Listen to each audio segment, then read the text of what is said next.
भगवान दया करना, मैं तेरे भरोसे हूँ। भगवान दया करना, मैं तेरे भरोसे हूँ। भगवान दया करना, मैं तेरे भरोसे हूँ। ना जाया के भरोसे हूँ, ना माया के भरोसे हूँ। ना जाया के भरोसे हूँ, न माया के भरोसे हूँ। भगवान दया करना, मैं तेरे भरोसे हूँ। भगवान दया करना, मैं तेरे भरोसे हूँ। भगवान दया करना, मैं तेरे भरोसे हूँ। भगवान दया करना, मैं तेरे भरोसे हूँ। गौ माता की जय हो। परीक्षित, बस 3 काम करो। श्रोतव्या कीर्तव्या स्मर्तव्या।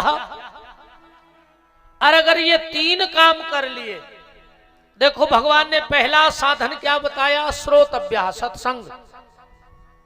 दुर्लभो मानसो देहि देहि नाम क्षण भंगुरा। सर्वप्रथम यह मनुष्य का तन मिलना दुर्लभ, और अगर मिल जाए तो इसको संभालना उससे भी ज्यादा दुर्लभ। एक तो तन मिलबो कठिन, और मिल जाए तो देखो बचावो उससे ज्यादा कठिन। कौन ठिकानो नहीं है कि कभी चले जाएं। हमने कल भी कही थी कि जितो मौका मिलो है सो अच्छो कट डारो। कहा पता अगली बार अपन गुलाल लगा रहे कि अपनी गुलाल लग रही। बताओ चको को भरोसा है कि तुम बचे रहे हो अगली साल लो। कहा पता सकरात के लड़ुआ कौन सकरात को रिश्तेदार लेके आ जाए कि कली बदे भी जा रहे उनके थे। ऐसे तुम्हारे मरे को नाश्ता तुम्हारे रिश्तेदार तुम्हारे घरे ले आवे, ओके पहले तुम अपनी आस्था भगवान से जोड़ ले प्यारे। नास्ता तो घर के कर हैं, पर आस्था अगर तुम्हारी जुड़ गई तो बेड़ा पार तुम्हारा हो जाए। नास्ता के पहले आस्था हो, काल के पहले कृष्ण। काल ना आ पाए और कृष्ण से हमारा मिलना हो जाए तो समझ लेना कि बेड़ा पार है। नवदा भक्ति में भगवान राम भी यही माता सबरी को कह रहे हैं, प्रथम भगत संतन कर संगा। और जब प्रहलाद जी ने हिरण्याकश्यपु के लिए नवदा भक्ति कही तो उसमें भी सबसे कहा श्रवणम कीर्तनम विष्णु स्मरणम पाद सेवनम अर्चनम वंदनम दास्यम साख आत्मनिवेदन। परीक्षित, अब हम तुम्हें कथा कहेंगे। बोले बिल्कुल कथा कहो। सुखदेव जी बोले पहले जितासनो जित श्वासो जित संगो जितेंद्रिया।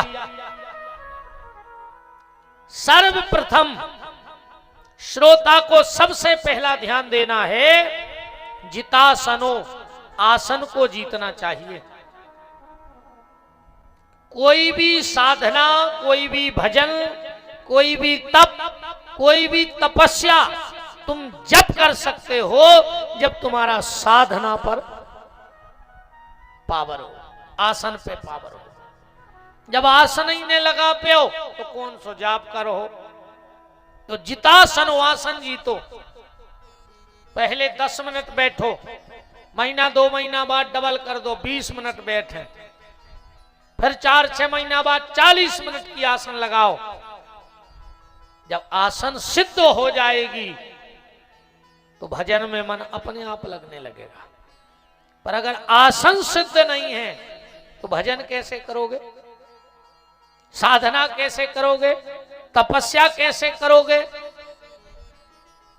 और मैंने कई बार कथाओं में बताया भी है कि कैसे भी बैठ जाना, पर कभी ऐसे मत बैठना। ये दरिद्र आसन कहलाता है। यहां तक संतों का मानना है, तुम्हारा कितना भी खास तुम्हारे घर में अगर ऐसा के बैठ जाए तो उसको उठा के भगा दो। कितना भी खास क्यों ना हो उसे भगा दो। तुम्हारे संबंध टूटते हैं, टूट जाने दो। क्योंकि जितनी देर तुम्हारे घर में कोई ऐसे बैठता है वो अपनी दरिद्रता तुम्हारे घर में छोड़ता है और तुम्हारे घर की सुख समृद्धि तुम्हारे साथ ले जाता है। इसलिए आसन नहीं लगाना चाहिए। 2 चीजें भन्न करियो, तुम्हारे घर की रिद्धि सिद्धि नहीं जा सके। ऐसी आसन ने लगाइयो और घर को बहरा फेर के छुपा के रख दियो को बाहर को भर न देख पाए तुम्हारे घर को। झाड़ू लगाओ और छुपा के रख दो।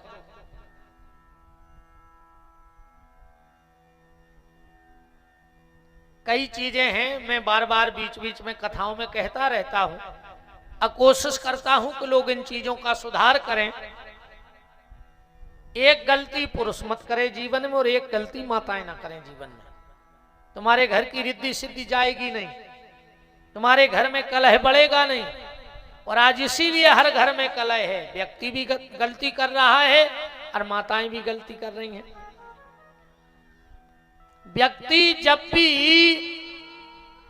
किसी की मिट्टी में जाए और उसके हाथ में जो तुलसी दी जाए, जो तुलसी दी जाए मुर्दे को डालने के लिए, कभी भी वो तुलसी मुर्दे के कमर के नीचे आग ने लकड़ जाने दाव चल जाए। जो व्यक्ति मुर्दे के कमर के नीचे तुलसी की लकड़ी डाल देता है उस दिन तक के उसके सारे सत्कर्म नष्ट हो जाते हैं। उसकी संतान कलह प्रिय हो जाती है। लकड़ी सिर्फ सिर के यहां देनी चाहिए, लकड़ी सिर्फ सिर के यहां देनी चाहिए। और माता ये गलती ना करें, चाहे मायके में हो।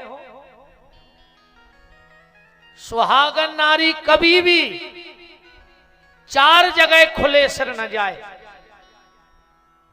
सुहागन नारी 4 जगह कभी खुले सिर न जाए। कहां? जिसके घर में मौत मरग हुई हो। अगर किसी के यहां बैठने जा रही हो मरने में, तुम मायके में भी जा रही हो, फिर भी सिर पे पल्ला डाल के जाओ, वरना तुम्हारे घर की रिद्धि सिद्धि चली जाएगी। जिसके यहां शोर सूतक हो, बाल बच्चों भव हो, कभी अगर उनके घर में भी जाओ तो सिर पे कपड़ा डाल के जाओ। तुम्हारे गुरुदेव जिनसे तुमने दीक्षा ली हो मायके में भी मिल जाए तो जब भी गुरुजी के सामने जाओ तो सिर पे कपड़ा डाल के जाओ।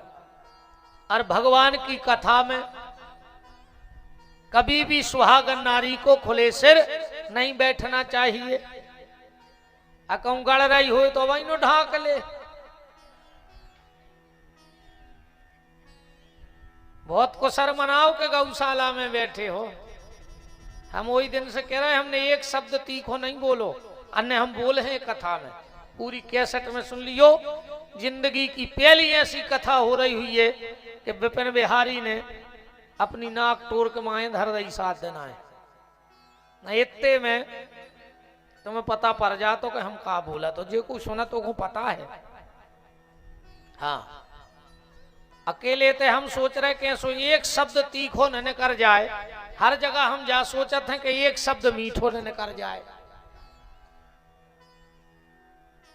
कई आदमी हमारी कथा में को ना आनंद आ रहा हो, ये कहे सो आदत हमारी दूसरी परी आ वो को बेबेपन बिहारी दिखा नहीं रहे।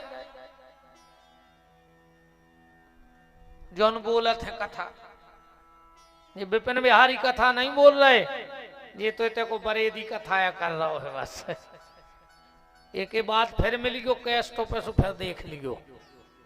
अब तो हम बहुत खबर करत कि हम कुछ नहीं कहने। हमारे आदरणीय हमारे सागर के मूर्धन विद्वानों में एक स्थान जिनका है, ऐसे परम श्रद्धेय बड़े भैया श्री राम सेवक पाठक जी उपस्थित हैं, उनका खूब खूब मान है, प्रणाम करता हूं। कहाँ विराज गए जी, प्रणाम। कोशिश करियो इन चीजों पे ध्यान दियो। कभी भी सोने वाले पलंग पर बैठ करके भोजन न करें। जिस पलंग पर हम लोग सोते हैं उस पर बैठ के भोजन नहीं करना चाहिए। न बच्चों को भोजन देना चाहिए और न स्वामी जी हर को भोजन दो चाहिए। और स्वामी जी हरो तुमने भी सुन ले, पलका पे बैठ के न खाएंगे, हथियारों खाते पलका पे बैठ के, ध्यान से सुन लियो। बिस्तरा पे बैठ के को भोजन करत है हत्यारों, जो हत्या को पाप पचावे की दम राखे वो पलंग पे बैठ के भोजन करत है। हत्या जैसा दोष लगता है पलका पे बैठ के रोटी खाए से। कई माता जी हरे बगल वहां को देख रही अपने अपने कि तुम्हें कितनी कियत है, तुम्हें एक नहीं गड़े है, अब गड़ गई है।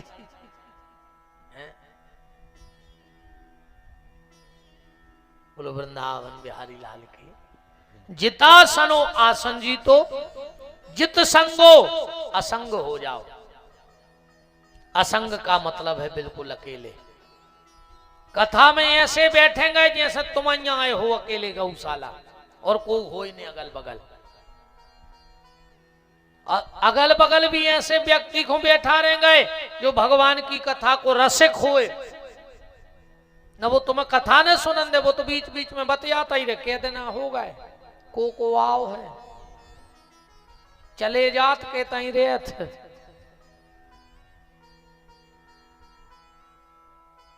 चना आ गए हमने, मसूर पट गई थी।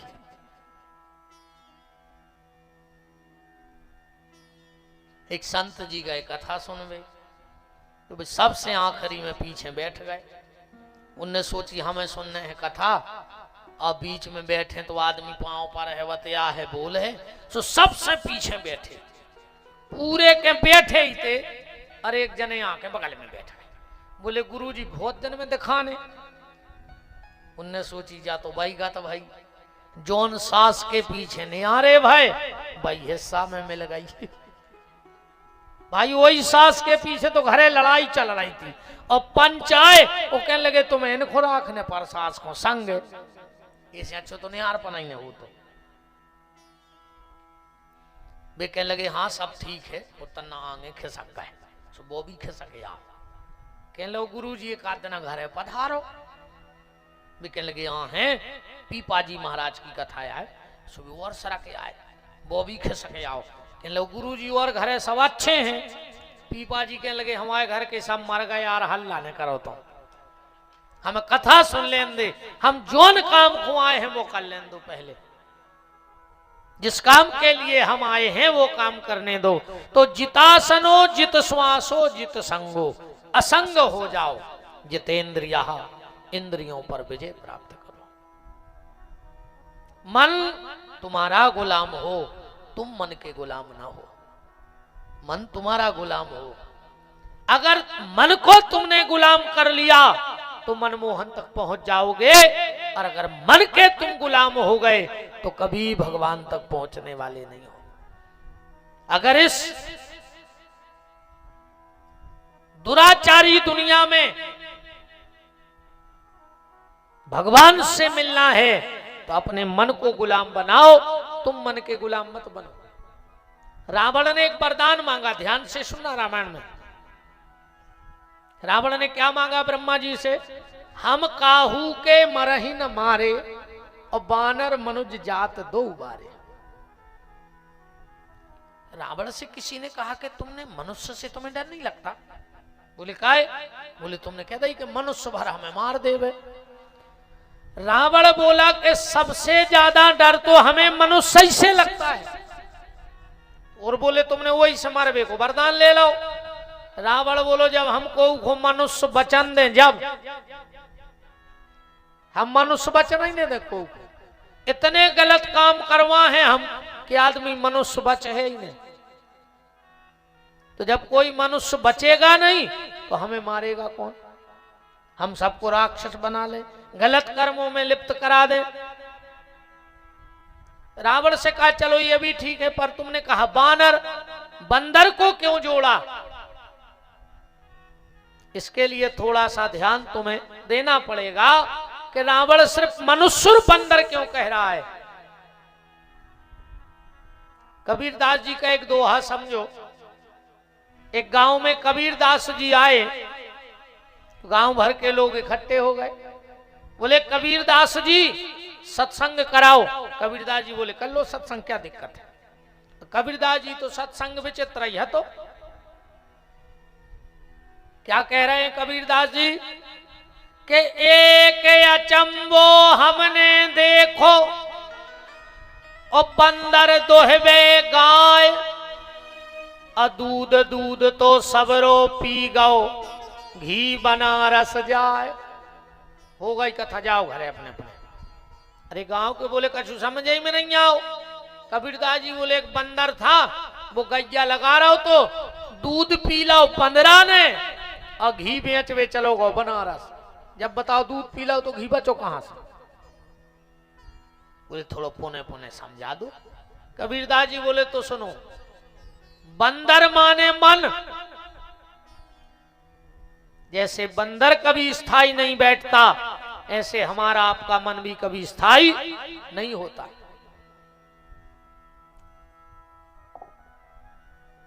देखो ऐसा समझो, जितने तुम्हारे संगे बाल बच्चे वाले आए या जितने ते घूम रहे, कथा भर शांत नहीं बैठे। बीच बीच में आ जात मम्मी 5 को दे दे कुरकुरे खा लें, फिर उचटे, फिर बैठे, फिर पलटाई खे हैं। अपन मनो सब शांत बैठे हैं ना, जा आके बैठ गए वजनदारी में। अब अंतर देखियो, बच्चे बाहर से शांत नहीं हैं पर भीतर से बिल्कुल शांत है, बिल्कुल शांत। उनको दुनियादारी से कुछ नहीं लेने देने, का हो रहा का नहीं हो रहा। 5-10 रुपया मिल गए वो सब भूल गए। बच्चे बाहर से अशांत लग रहे हैं, बाहर से पलटाई खा रहे, भीतर बिल्कुल शांत हैं। और अपन बाहर से बिल्कुल शांत या बैठे पर भीतर ही भीतर पलटाइयां खा रहे। बताओ अच्छा तुम्हारे शांत बैठे का? भीतर से भीतर ही भीतर कुछ ने का सोच रहे हो, जो भीतर उल्टाई खा रहे। तो जैसे मन और बंदर बिल्कुल एक से हैं, ना मन शांत बैठता है, उनने कहूं तुम्हें बंदरा शांत बैठो मिलो हो जाए सीरियस। एक अचंबो हमने देखो, बंदर माने मन, फिर दोहबे गाय, गो माने इंद्री, गो गोचर जहां लग जाई ते सब माया जानो भाई। तो ये मन रूपी बंदर इंद्री रूपी गैया का दोहन कर रहा है। जब तक इन इंद्रियों में ताकत रही, इस मन ने उन्हें संसार में फंसा दिया। तो दूध दूध तो सबरो पी गओ। इंद्रियों में जितना रस था वो रसराज श्री कृष्ण को प्रकट न करने में लगा के संसार के विकारों में लगा दिया। तो दूध दूध तो सबरो पी गओ, घी बनारस जाए। मर गए इतनी सी थैलिया में धरे हड्डा, कई काय कई फूल लेके जा रहे फूल। वो तो गंगा जी को तुम्हारे हाड़े अच्छा ने हड्डों को बैठी वे कि पूरी जिंदगी ते लगा दई अब मर गए सो सफेद थैलिया में धरे, कई अस्थि लेके जा रहे अस्थि, कुछ काम के नोइया हो, अकेले इतने जरूर काम है परत है तो अपने फूल कहूं ट्रेन में जगह न होए। अब बगल वालों पूछ ले कि कहाँ जा रहे, कहने लगे फूल लेके, अपने आप जगह हो जाता, ऐसे गड़बड़ है फूल धरे दादा।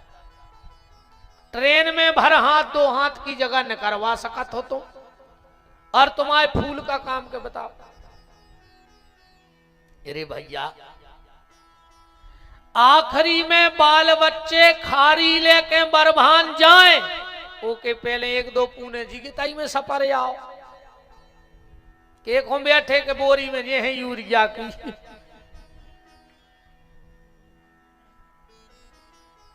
सुनो एक बेर की घटना बताएं, हमें को ने सुनाई थी, अब झूठी साची भगवान जाने। कौन उरे हुज्जे आदमी बेचारो गरीब आदमी खारी लेके जा रहा हो, तो दो बोरी लाए तो सुनकरी पिकअप सुदा हुज्जे हाथ, वो में धरी हुई मछलियों की बोरी, वही में उन्हें खारी धल ली। अब वो जा रहा हो जमाए नरसिंहपुर तरफ, सो जल्दी जल्दी में खारी की बोरी वही में धरी रही, अब मछलियों की उतर गई। अब वो तो पंडों ने पूजा वूजा करवाई जी ने, कई सिराओ अजो बोरी खोली, के लगे पितर तो मछलियां बन गए। जो भी ठिकानों नैयारी भज्जा ऐसे तुम तो एक आध बेर जिया तुम्हें सफर आओ प्यारे, अमास पूनो ये में बिल्कुल नहीं रहो कि पोनी वो का पता रे कहूँ लॉकडाउन लग गाओ तो गांव के कोनो दरे में धरे रहो। अच्छा लॉकडाउन में कहाँ गई खारी मारी बरभान, अजय को लेगा वो के जी से पूछो। अब इनो हरीरी पाइप के निशान बने हैं पीठ पे, पुलिस ने लाए फिरती भी हरीरे से पाइप, कई के निशान अब इनो खाल उधर रही पीठ की, जबके गले।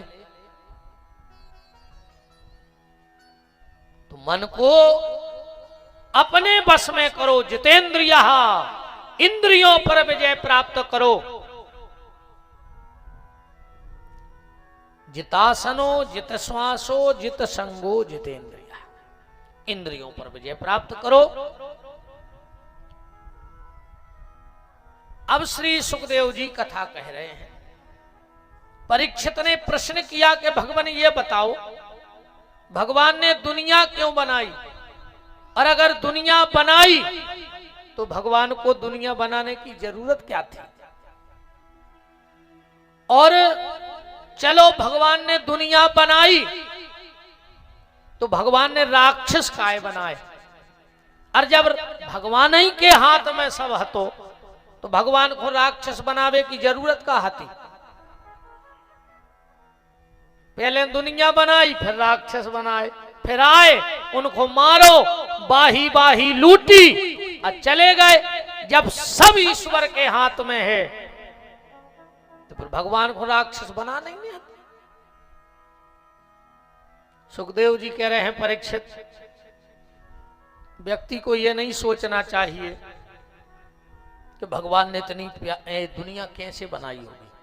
बोले फिर, बोले व्यक्ति को यह सोचना चाहिए कि जिसकी कल्पना इतनी सुंदर है, ये सृष्टि क्या है, परमात्मा की कल्पना, जिसकी कल्पना इतनी सुंदर है वो परमात्मा कितना सुंदर नहीं होगा। और क्या एक बार इस मानव जीवन में मुझे उस परमात्मा का दर्शन होगा, बस ये विचारने वाली बात है। और मेन उद्देश्य तो हमारा यही है कि भगवत प्राप्ति हो जाए। देखो भैया, भगवान से एक भर प्रार्थना करना कि प्रभु हम जहां से आए हैं बस वहां लौट जाएं, हम जहां से आए हैं वहां लौट जाएं। प्रभु जीवन में ऐसी कोई बाधा ना आए कि हम अपने असली घर का पता भूल जाएं। बस जहां से आए अगर वहां लौट गए, दिन भर का भूला अगर शाम को घर पहुंच जाए तो उसको भूला नहीं कहते हैं। ऐसे ही अगर हम जहां से आए हैं वहां चले जाएं